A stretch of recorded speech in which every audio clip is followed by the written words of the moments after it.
Hey, Dina, have you washed these sheets properly? They smell like you, said my father-in-law as he laid on the sheets. If we had lived together, I might have experienced such bizarre scenes every day.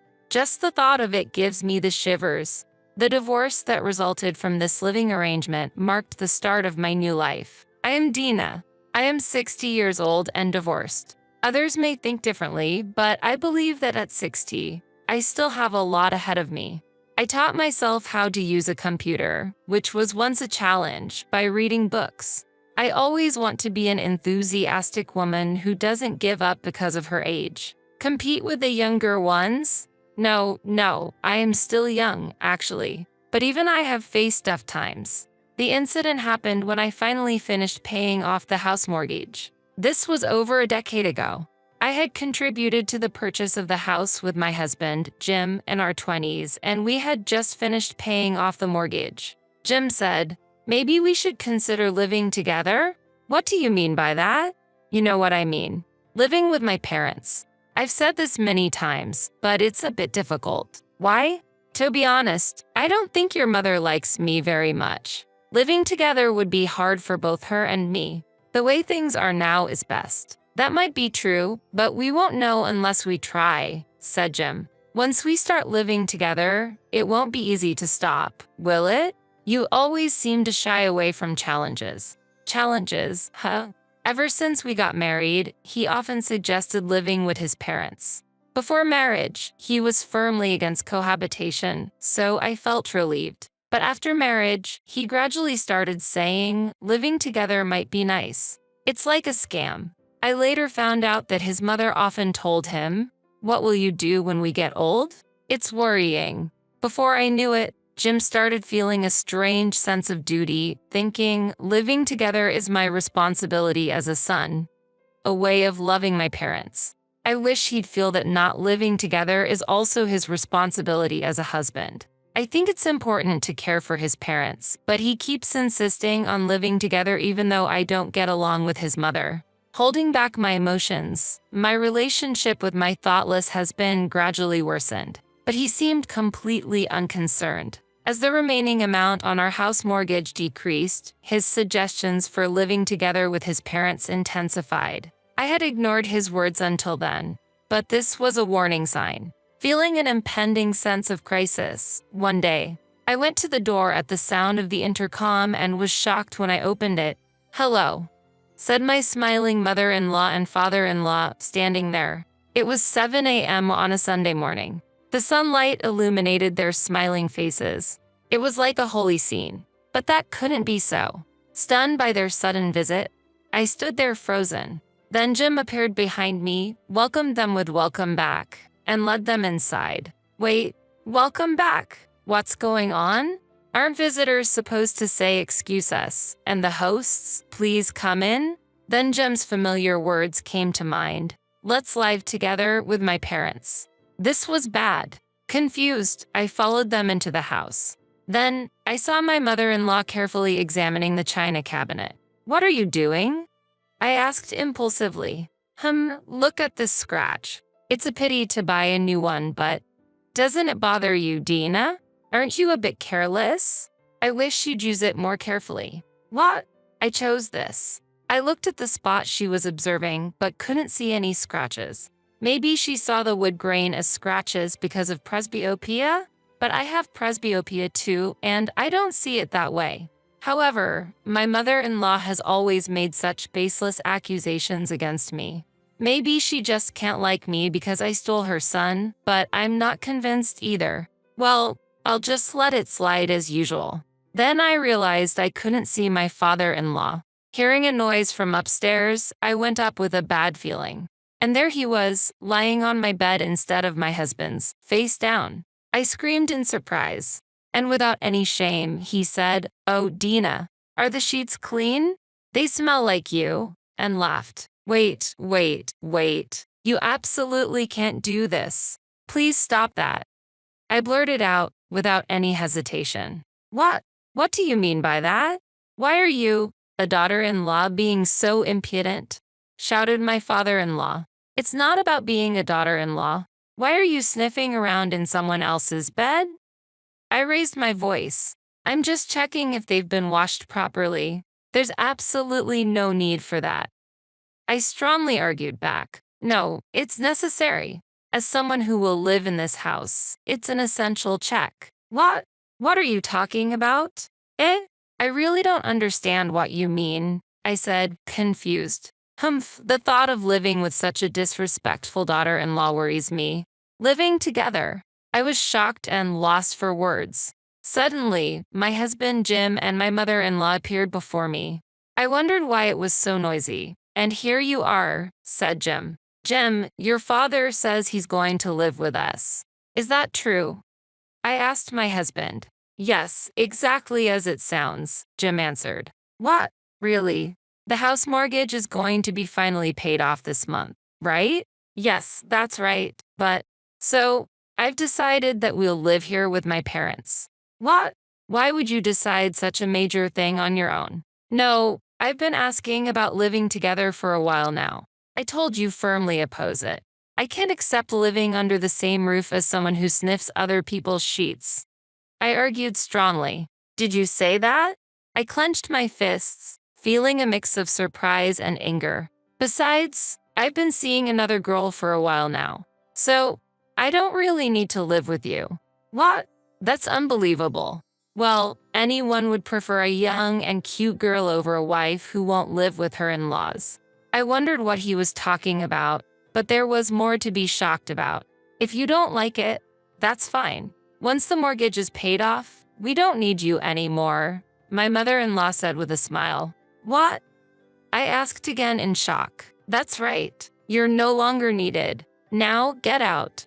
My father-in-law said, grinning and gesturing as if shooing away a dog. So, I was just a tool to help with mortgage payments to them for a long time. Jim's income alone was uncertain, and both incomes were needed to get a new house and pay off the mortgage quickly. My mother-in-law had endured her son's marriage to me, always hoping for and waiting to be able to live together.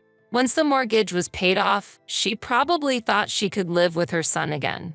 To them, I was useful like a servant until no longer needed. The more I understood the situation, the angrier I became. I regretted not doing anything until it got to that point. But the house was also important to me.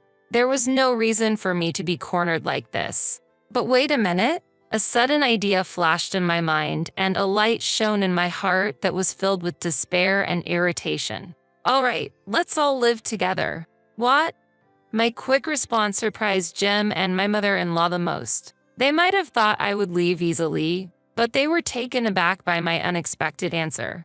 A life with a husband, his affair partner, and in-laws sounds fun, doesn't it? My mother-in-law and Jim's reactions to my statement were so funny that I laughed. But of course, that was just a joke. Who would live together?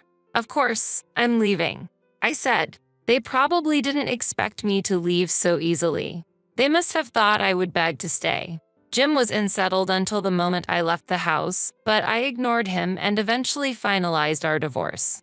About a month later, having lost the house and enjoying my free time in a hotel after the divorce, I received a call from my ex-mother-in-law. I really need to see you, she said, though it seemed troublesome. I had a hunch, so I agreed to meet her. When I arrived at the cafe for our appointment, there sat my former in-laws with gloomy faces. As soon as they saw me, my mother-in-law tearfully said, Dina, thank you for coming. Well, the whole family gathered. What do you need from your ex-daughter-in-law? We received a notice yesterday about the division of property. Of course, we're divorced, so we need to discuss property division properly, right? Did you think I wouldn't respond? What? Well, but the situation has changed now. The situation? I repeated the question, and Jim's dejected figure seemed even more disheartened. Jim's company has finally gone bankrupt. Is that so? I thought that might happen. I clapped my hands and said with a smile, I knew it. Dina, what do you mean by I knew it? Jim's income has been decreasing year by year, and last month, there was a delay in his salary payment. That's a sign of a company going under. Such a thing happened. Jim, why didn't you say anything? My mother-in-law's face was filled with anger towards her son. Jim let out a small leap and looked frightened. Well, I never thought the company would fail. People usually notice such things. You're just ignorant, I sharply pointed out, and Jim looked up in surprise, saying what? Immediately, I asked everyone, so, you all gathered here to tell me that Jim has lost his job and can't contribute to the property division? Surely that's not the case, right? Everyone was at a loss for words. Well, Jem was the first to speak up. Our house burned down. What? The house, it burned down. I get that. But how did it happen? It was Dad's cigarette. Huh. Ha ha ha. Living with your parents led to a huge loss. Huh? That stuff? I couldn't help but burst into laughter. I had anticipated Jim losing his job. When divorcing, I thought to myself, I don't want to support such an irresponsible, unemployed husband, and living with his parents would bring more problems. There are also issues when caring for the elderly. So, divorcing was the best choice for me. But I never imagined that his father would burn down the house. This could be the perfect opportunity to speak. A mischievous idea awakened in me. Haha, I'm sorry, but it must be really tough for you. Since Dad and Mom left their home, they have nowhere to live and we don't know what to do. Jim said, truly unemployed and homeless now. Please stop saying things like that. I'm also living in a hotel at the moment, so I'm practically homeless too. But that will change soon as I'm about to get my own place. Really? Everyone was surprised at my news of purchasing a new home. Just the reaction I expected. You know that high-rise apartment near the station? I'm moving there soon. A high-rise apartment. Jim's and my in-laws' faces changed completely. Maybe a high-rise apartment is everyone's dream? For me, I chose it just because it has good security. I wasn't interested in higher floors and chose a lower one to avoid the stress of waiting for elevators. What? We want to live there, too. Dina, can we live with you? Please. Forget everything that happened before. Really, Dina? I'm asking to. As expected, my in-laws shamelessly asked to live in the ex-daughter-in-law's house. Their audacity was astounding. Could it be that my father-in-law planned to burn down the apartment as well? I'd like to help, but after all, I was just an unnecessary existence for you all. Just a wallet for mortgage payments. As I spoke sarcastically, my in-laws hurriedly started praising me. We've always admired your housekeeping skills. You certainly brighten up the home. You're thoughtful and beautiful. In contrast, our son was spoiled and grew up to be unemployed, and we can't handle him. Their only son, my ex-husband, was speechless watching them. Even a beloved son becomes unnecessary if he lacks the ability to support them. Such cruel parental thinking. Hey, living with so many people might not be bad, I said, and Jim and his parents looked surprised. It might be lively. Dina, what do you mean? Jim asked. Oh, I mean just what I said. As I smiled kindly, everyone's faces brightened. It's just, it might be a bit awkward to live with a divorced husband again. As I said this, my mother-in-law responded, oh, that's true. Don't worry about it. Jim doesn't need to live with you. She said cheerfully. What? Jim was shocked. That's right. Jim can live somewhere else. We can live together with you. My father-in-law chimed in. Wait a minute, Dad, Mom. Why are you leaving me out? Jim protested. Because we can pay Dina for food with our pension, but you can't, his father explained. So, they planned to possibly live in the high-rise apartment and only paid for meals. I was about to say that, but chose to remain silent and observe the family discord I had instigated. Go ahead, fools, play right into my hands. Then, if you both are receiving pensions, you should find another place to live. We can't afford such wastefulness without a job, not knowing what our future holds. What future are you talking about? You're already in your twilight years. You're an elderly couple with unsteady feet. How rude. We're still healthy. If you're healthy, find a job and use that income for the future. I can't even take a bath or go to job interviews in my current state. Clean yourself in the river. You're always thinking only for yourself. What? You're saying that when you don't do it yourself, you're a failure, an arsonist. Who's the failure? You, the useless son. Unemployed and worthless. We don't need you. We're cutting ties. That's fine. I'd rather not have parents who disregard their son. During this family argument, tension filled the air between Jim and his parents. My mother-in-law, in a soft voice, tried to calm my father-in-law. You don't really mean to cut ties, do you? However, Jim's firm stance only fueled his father's anger further, and he refused to retract his decision to sever ties with him. Moreover, my father-in-law jokingly said to me, "This makes the room bigger, huh?" His words hinted that he had fully accepted a new life in the high-rise apartment, planning to live in my home. I asked with a bit of sarcasm, "Can't you misunderstanding something?" Everyone looked at me in surprise. The size of the room hasn't changed from the beginning. I have no intention of living with you all, I calmly stated. What do you mean by that, Dina? Asked my father-in-law. I replied indifferently, it doesn't have any deep meaning. I just said that having many people around would make life lively. Nothing more, nothing less. At that moment, my mother-in-law objected, "What? But from your words, it felt like you were considering living with us." I raised my voice slightly. It's quite interesting to see you two so easily choose life in a high-rise apartment over your son. Jim always disregarded my opinions and wanted to live with you, but what about now? Isn't it time to realize how unreasonable your proposals have been, Jim? Can't you see the reality even after your house has burned down? Then Jim looked at his parents with deep anger. Indeed, you're right, Dina.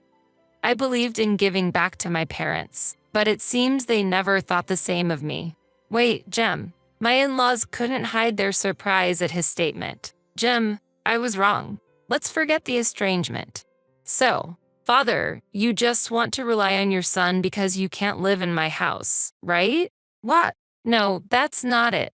Do you really think so? You seem clearly unsettled. As I smiled and said this, my father-in-law began to panic. Seeing this, Jim's anger became more apparent. I don't need such parents. Estrangement it is. Jim shouted angrily, and his parents begged frantically, "Please listen," but he wouldn't hear them. Instead, he turned to me. "Thanks to you, I've come to realize I want to start over." What, really? Yes, I'm serious. You did all this to wake me up, right? Haha, stop it. That's too convenient for you. What, why? I just thought it might be fun to see someone who abandoned his wife to get along with his parents now struggling with them. What? You're just an object of property division to me now. What? Property division? You really plan to demand that in this situation? This situation? That's irrelevant. It's obvious. I signed the divorce papers quickly to leave the house, but property division can still be claimed after divorce, so I intend to take it seriously. Wait, hey, don't you love me anymore? What charm could someone without an address or a stable job possibly have? Your head's empty too. I can't believe it. Later, unable to reconcile with me, Jim raged at his parents. This is all your fault. Before the police arrived, I left the scene. And then, I did exactly as I said and pursued the property division. Honestly, it wasn't a large amount, but it marked the complete end of my relationship with Jim. Jim, now without an address or job, struggled with reduced savings due to the property division and became estranged from his parents. He seems to be living a wandering life, moving from various places, doing odd jobs daily, staying in cheap lodgings, sometimes even sleeping in parks. Unable to find stable work due to his age, he's leading a nomadic life. His parents didn't repair their relationship with their son and decided to live on their pension alone, essentially disowning him. They have always been a couple only concerned with themselves. Meanwhile, I have been living a relatively affluent life due to my investment activities I started before the divorce. Recently, I began attending a local programming school to improve my computer skills. I'm the only one in my age group, but I'm surrounded by children, making me feel like I have many grandchildren. Though I never had children, I find warmth in being surrounded by children in this way. A primary school girl named Tracy seems interested in knitting, and I sometimes teach her during breaks at the school. Watching her and other children join in knitting together brings a smile to my face. Despite a life full of ups and downs, I plan to continue living a life that's true to myself.